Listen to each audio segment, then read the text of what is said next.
हाय everyone. Pakistan cricket board ने एक नया कैंप लगाया है लाहौर में and they are calling it the strike force camp. इसका जो बेसिक एम है वो ये है कि they are trying to develop some players जो कि हार्ड हिटिंग कर सकें, क्योंकि हमें लगता है कि हम मॉडर्न डे क्रिकेट में व्हेन इट कम्स टू सीधी सी बात है, हिटिंग सिक्सेस हम दुनिया में पीछे रह गए हैं and obviously there is no two ways about it, we are lacking in that. हम शायद मॉडर्न डे क्रिकेट में बहुत पीछे रह गए हैं when it comes to having batters that can hit sixes at will, या कोई ऐसे बैटर्स जो 360 डिग्री बैटिंग कर सकते हैं। वो उस तरह से हमारे पास टैलेंट आता है, लेकिन वो उस तरह से आगे we are not able to hone their skills उस तरह से। तो आई थिंक ये एक अच्छा इनिशिएटिव है। अब्दुल रज़ाक की सरबराही में ये अ, चल रहा है। अब्दुल रज़ाक आपको पता है कि I think he was one of the finest striker of the cricket ball अपने दौर में। I think he is maybe the I think he is the right man for the job. खैर, I am not gonna sit here and criticise the camp, लेकिन I am going to point out a few things few other things जिस पे आप focus कर सकते हैं। आप ये कैंप आपने शुरू किया है, बहुत अच्छी बात है। लेकिन एक चीज़, one thing that I have been thinking about is कि यार ये जो स्किल होता है छक्के मारने का, मुझे लगता है कि कहीं न कहीं ये आपके अंदर नेचुरली होता है। आप ऑब्वियसली अपना फिर स्किल उस तरह से आगे डेवलप करते हैं और आप उसको पक्का करते हैं एक स्किल को। वो obviously it goes hand to hand, और आप स्किल मतलब डेवलप भी कर सकते हैं with the passage of time, अगर आपके अंदर वो स्किल नहीं भी है। लेकिन कुछ चीज़ें ऐसी होती हैं जिसमें आपके अंदर इंस्टिंक्टिव होता है। अब जैसे अब्दुल रज़ाक या शाहिद अफरीदी, इनको तो किसी ने कोई स्ट्राइक फोर्स कैंप लगा के नहीं सिखाया था ना कि छक्के कैसे मारने हैं। या अगर हम डिविलियर्स की बात कर लें, सूर्या कुमार यादव की बात कर लें, मैक्सवेल की बात कर लें, इनको तो किसी ने नहीं सिखाया था कि छक्के किस तरह से मारने हैं। ओ आई मीन ऑब्वियसली उनकी कोचिंग हुई होगी, लेकिन एक नेचुरल और एक जो इंस्टिंक्टिव रिएक्शंस आपके होते हैं, मतलब यू नो एक बैटर जो एक एग्रेसिव नेचर का बैटर नहीं है, वो शायद एक सर्टेन गुड लेंथ की जो बॉल है उसको उसके ऊपर उसका जो इंस्टिंक्टिव रिएक्शन होगा वो डिफरेंट होगा। अगर उसकी जगह पे अगर मैक्सवेल खेल रहा है या अफरीदी खेल रहा है, तो उसका शायद इंस्टिंक्टिव रिएक्शन डिफरेंट होगा। I mean this is the thing that I am trying to point out. तो एक तो मुझे ये लगता है कि मतलब हमारे पास कुछ बैटर्स रिसेंट टाइम में ऐसे आए जो कि जेन्युइन मतलब एग्रेसिव नेचर के बैटर्स थे, हैं अभी भी ऑब्वियसली खेल रहे हैं, दे आर स्टिल यंग। लेकिन हमने उस तरह से उनको चांस नहीं दिया, उस तरह से हमने उनका स्किल जो है उसको वो पक्का करने की कोशिश नहीं की, उसको और एनहांस करने की कोशिश नहीं की बिल्कुल भी। और आई थिंक हम लोगों ने उनको मतलब बिल्कुल ही ना अकेला छोड़ दिया है। अब off the top of my head the name I can think about is Mohammad Haris. 2022 के वर्ल्ड कप में जब आपकी टीम बिल्कुल मरी हुई थी, मतलब कोई होप नज़र नहीं आती थी उस तरह से, तो मोहम्मद हारिस आया, उसने आपकी टीम के अंदर जान डाल दी थी एक दफ़ा आके।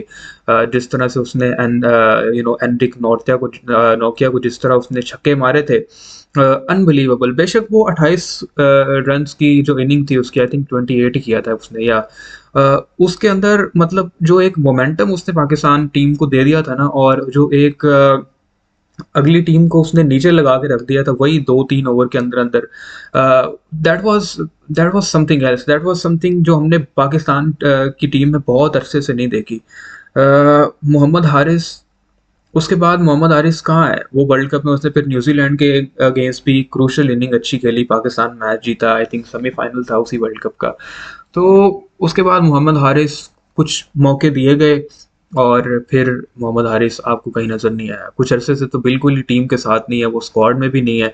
और आयरनी ये है कि आपने अनफिट आज़म खान को इतने चांसेस दे दिए। आपने उस्मान खान, जिसकी कोई टेक्नीक नहीं है, जिसका जो बिल्कुल अगली लगता है इंटरनेशनल क्रिकेट खेलते हुए। I am sorry to be using this word, but this it is what it is. He seems ugly, he looks ugly playing international cricket. उसको आपने कितना लंबा रन दे दिया है, ठीक है? अभी भी आप उसको अपने साथ लेके चल रहे हैं, ठीक है? There is nothing wrong with giving a long run to a batter, लेकिन आप कुछ देखें तो सही कि उसका बेसिक स्किल लेवल भी क्या है। उसकी जगह पे आई मीन आपको नहीं लगता कि मोहम्मद हारिस को उतने मौके देने चाहिए थे जिन्हें जितने मौके इन लोगों ने उस्मान खान को दिए? मोहम्मद हारिस को क्यों चांसेस नहीं दिए? बिकॉज़ दे से कि he is not a reliable batter, यही है ना, और क्या है? तो मसला ये है कि आप स्ट्राइक फोर्स काम कर लें, सब कुछ कर लें, सब बेहतरीन है, अच्छी बात है, आप ये इस पे काम करना चाह रहे हैं और इट्स अ ग्रेट इनिशिएटिव कि आप आउट ऑफ द वे जाके इस चीज़ पे आप फोकस कर रहे हैं कि यार हमने ऐसे बैटर्स अब लेके आने हैं जो ज़रा मॉडर्न डे क्रिकेट में अब सूट करें, जो कि 200 250 के स्ट्राइक रेट से बैटिंग कर सकें। जैसे अभी इंडिया को आप देखें, उन्होंने साउथ अफ्रीका में कोई मतलब आई थिंक 280 ऑड रन्स उन्होंने टी20 में कर दिए थे। और मेरे ख्याल से टी20 क्रिकेट जो है यहाँ पे आपको शायद एक आधा बैटर तो चल जाता है स्टेबिलिटी के लिए, ठीक है जी। वो मेरे ख्याल से वो बैटर का भी एटलीस्ट 150 के अराउंड स्ट्राइक रेट से उसे बैटिंग करनी चाहिए, कोशिश करनी चाहिए। लेकिन बाकी आपके पास ऐसे हो जो एट विल छक्के मार सके। मेरा पॉइंट ये है कि क्या हम पीसीबी में हमारे सिलेक्टर्स उनके अंदर इतना सब्र है, क्या हमारे फैंस जो हम खुद हैं, हमारे अंदर इतना सब्र है कि हम किसी ऐसे बैटर को लॉन्ग रन दे सकें जो, क्योंकि हम हमें आदत पड़ी हुई है हर मैच में 50 देखने की, हर मैच में हमें कोई मतलब 60-70 चाहिए। ऐस ये जो इस लीग के जो बैटर्स होते हैं ना, ये इस तरह नहीं करते। आप मैक्सवेल को देखें, वो आपको कंसिस्टेंसी उसमें नज़र नहीं आएगी, but he is a bona fide match winner. उससे बड़ा शायद इस वक़्त कोई मैच विनर आपको नज़र नहीं आएगा। यार अफ़गानिस्तान के अगेंस्ट वो बंदा अकेला खड़ा होके that was I think it's that was I mean मुझे कोई ना एडजेक्टिव नहीं मिल रहा है उसको डिस्क्राइब करने के लिए। All I can say is that was just unbelievably wonderful. I mean कोई कोई सोच नहीं सकता था जहाँ से वो बंदा मैच एक टाँग पे खड़े होके उसने जो छक्के मारे थे। लेकिन अ, उससे पहले या उससे बाद में उसकी क्या परफॉर्मेंसेज़ है। ऑस्ट्रेलिया चाहे तो उसको कहे कि भाई जाओ तुम, तुम्हारे अंदर कोई कंसिस्टेंसी नहीं है, लेकिन उनको पता है कि भाई ऑन ऑन हिज डे ये बंदा अकेला खड़ा हो गया, ये मैच खत्म कर देगा। हमारे अंदर हम एज़ फैन्स, हमारा पीसीबी का जो माइंडसेट है, हमारे जो सिलेक्शन कमेटी जो भी आती है उसका जो माइंडसेट है, हमारे अंदर ये नहीं है कि हम एक प्लेयर को बोलें जैसे मोहम्मद हारिस है, ठीक है? हम इसको बोलें कि भाई हम इसको बैक करें कि go in there, play your natural game, it doesn't matter if you get out. अगर हम ये उसको कॉन्फिडेंस प्लेयर्स को देंगे तो मेरे ख्याल से शायद आपको वो स्ट्राइक फोर्स वगैरह कैंप की भी ज़रूरत ना पड़े। अगेन आई एम सेइंग कि अच्छी बात है, लेकिन मसला, बड़ा जो मसला है आपका वो ये है कि आप प्लेयर्स को मेंटली उस तरह से प्रिपेयर करते हैं, आप प्लेयर को उस तरह का कॉन्फिडेंस दे सकते हैं। अगर तो आप प्लेयर्स को उस तरह का कॉन्फिडेंस दे सकते हैं, अगर आप विलिंग है कि हमने ऐसे प्लेयर्स को लॉन्ग रन देने हैं, हमने उनको बैक करना है मोहम्मद हारिस जैसे बैटर्स को कि यार आप जाओ अंदर जाके अपनी नेशनल गेम खेलो, कोई मसला नहीं है, ठीक है? अगर तो हम ये कर सकते हैं तो फिर तो ये फ़ायदा है ये कैंप्स वगैरह लगाने का। अगर आप ये नहीं कर सकते, क्योंकि आप जितने मर्ज़ी कैंप लगा लें, आपके जो 6 हिटर्स होते हैं, जो एग्रेसिव नेचर के बैटर्स होते हैं, वो आपको हर रोज़ रन्स करके नहीं देते हैं। They are not gonna be scoring 50s every day. वो शायद मेरे ख्याल से 5-6 मैचेस में 1 मैच में चलेंगे, 4 मैचेस में 1 मैच में चलेंगे, 10 मैचेस में 1 मैच में 1-2 मैचेस में चलेंगे और वो आपको वो मैच जितवा के दे देंगे। वो बिल्कुल ही वन साइडेड मैच आपको अकेले ऑन देयर ओन वो बंदे आपको मैच जितवा के दे सकते हैं।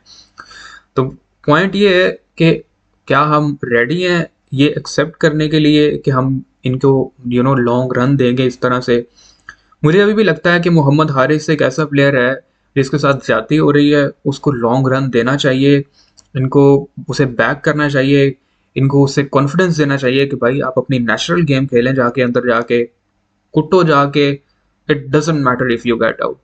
और मुझे लगता है कि वो बंदा पाकिस्तान को बहुत सारे मैचेस ऑन हिज ओन जितवा सकता है। This is all from today's video. If you do like the video, please do subscribe to my channel and hit that like button as well. Thank you.